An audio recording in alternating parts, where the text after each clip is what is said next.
is Lou Sierra and I'm the Media Specialist at Lifeline Harbour to Hawkesbury, Sydney in Gordon. It is my pleasure to introduce the transitional videos produced by the Veterans Wellbeing Centre Hornsby. We hope you will find these informative and helpful. The following transitional video is an interview with Rebecca from Lifeline Harbour to Hawkesbury, Sydney in Gordon.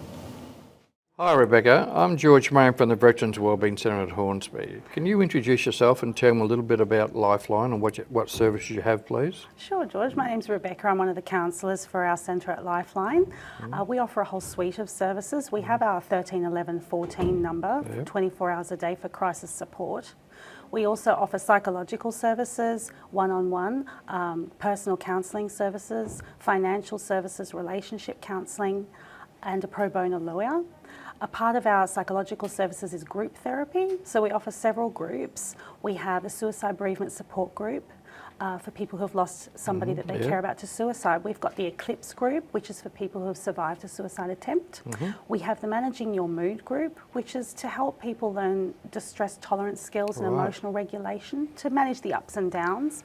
And we have our Reach Depression and Bipolar group. That's a huge suite of services. Yes. Massive. I didn't realise that Lifeline would offer that. Yes, it's not as widely known. We are known for our crisis line. I'm led to believe you also have some veterans that are using the services at the moment? Yes, we do have veterans that access our services, our one-on-one counselling and psychological support groups, and of course the 13 11 14 number. All right. So this could well be veterans who are still serving within the military, as well as veterans who have recently transitioned, or even older veterans like myself might be using the service. Yes, all veterans are welcome to use our services. We are a free, independent and confidential service. All right.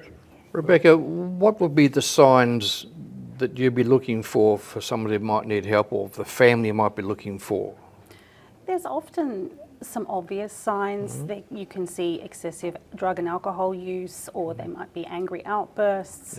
A person might seem very different to what they normally are. There can also be more subtle signs that somebody might recognise in themselves, or a family member might recognise, where somebody's withdrawing, they're isolating more, they're not finding enjoyment in things that they usually like doing. I guess the transition process is very difficult, and you would have probably a lot more stresses on a veteran who's leaving the service compared to perhaps some civilians that might be similar to if they change jobs. You might have the same type of issues. Yes, my understanding, and I imagine there's a lot of pressure on people that are leaving the service. Defence personnel are very used to routine and order. They have lived a certain life and they've been a member of the defence community. To leave the comfort of that, and there is some comfort in that, learning different skills, learning who you are in this new part of your life can be very overwhelming. Well, how do I get help? I mean, what have I got to do to get some help from Lifeline? You just call us up. We have intake coordinators that are happy to take your call. They can listen to your story. We do an intake. We can assess where you are with what you're telling us, what support you might benefit from a group, or maybe your finances are more important at that time. Right. And we can connect you to the different services. So you call this an intake person? Yeah, the clinical intake coordinator. Yes. So they're qualified people to assess you? Yes. So they would make the initial assessment on what your needs might be, then they would point you in the right direction or give you the advice that you might be looking for? Yeah, absolutely. So our clinical intake coordinators are all counsellors, highly qualified, and they can listen to your story and use the information that you give them to work out what would benefit you better. Would you be better with a psychologist or counsellor? Would one of the particular groups help you with your particular... And this is all confidential, of course, because I wouldn't want other people to know, especially if I was serving still, that you would keep it between us. Yes, it's all confidential. Right, yes, okay. absolutely. It's really important. Right. Well, one of the reasons for this video is to offer information to veterans who are transitioning, and that's probably the most important part. I know we touched on it a few minutes ago, but what, in your opinion, is probably the most important parts of transitioning from the military to civilian life? It's about finding your way through that transition, and that can be, I can only imagine how frightening that can be to some to some members of the Yep. defence personnel that change. How Lifeline can help with that is we have counsellors and psychologists that can hold a space for you, that can listen, and we work together with our clients, work together with our veterans to help them work out what's becoming so overwhelming and identify those uncertainties.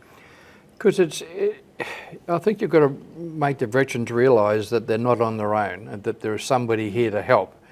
And I guess asking for help is also very important, and that's probably one of the biggest hurdles. So how do you overcome that? Yes, it's important to remember that it takes a lot of courage to ask for help, and when people do, it always amazes me. It takes a lot of strength to come forward, but courage is something that veterans know a lot about. Yeah. So if take that step, open up, can be very, very challenging, but it's well worth doing. I would imagine so, because being an ex-veteran myself, I guess sometimes because you've been in the military, you're kind of taught it's not mine to reason why, but mine to do and die. Mine not to think about things, to plan for me. Then all of a sudden I've got to come out and start asking for help. And I find that very uncomfortable, but I guess you would have means or processes involved that would help the veteran through that first initial step. Yes, and I think the first step is just to talk about it, Yep. to say, because that is something that's a big change for the military. You Yep. have to find your own health funds, your own Yep. Medicare cards, your own paperwork. Can Exactly, be even yeah. just seemingly small things can Yeah. feel very overwhelming. Yeah. Yeah. And I guess you're here to help. And again, you mentioned the fact it's confidential, so that would give you some encouragement to come forward and to speak to Lifeline. Yes. I mean, is there anything else that you could put towards the transition process? Put towards the transition process. Or advice you might be able to offer someone transitioning? Advice would just be to not be afraid Yeah. to step forward and ask for that help. I to guess ask for that's the support. key, isn't it? Yeah, it really is, and that is the biggest step. But once you've taken that step forward, when you build a rapport and a relationship with a counsellor, they can help you. Yeah. You've already got the answers inside of you Yeah. a lot of the time. The counselling and the psychology just helps to bring that forward, helps point, you yeah, realise yeah. what the Okay. strengths that you already have. Yeah. Okay. Rebecca, how do I access the information I need here at Lifeline of Gordon? To access Lifeline's Veterans Mental Health and Wellbeing Service, please visit our website or you can call or email us. The contact details will be available at the end of the video. Rebecca, thank you very much on behalf of the Veterans Wellbeing Centre at Hornsby for your clear explanation and information on what's available at Lifeline. Thank you, Rebecca.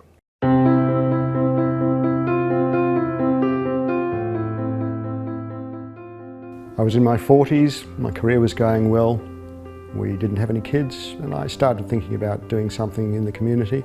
That's when I joined Legacy. In the past 20 years, really it's given me deep joy, great satisfaction, and I guess other than when I got married, it's probably the best thing I've ever done in my life.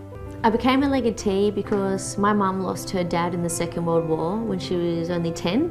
She was one of 3, and she grew up in a country town called Bathurst, and Legacy came in and helped out with a lot of things. They used to have, I remember her telling me, they used to have Christmas celebrations.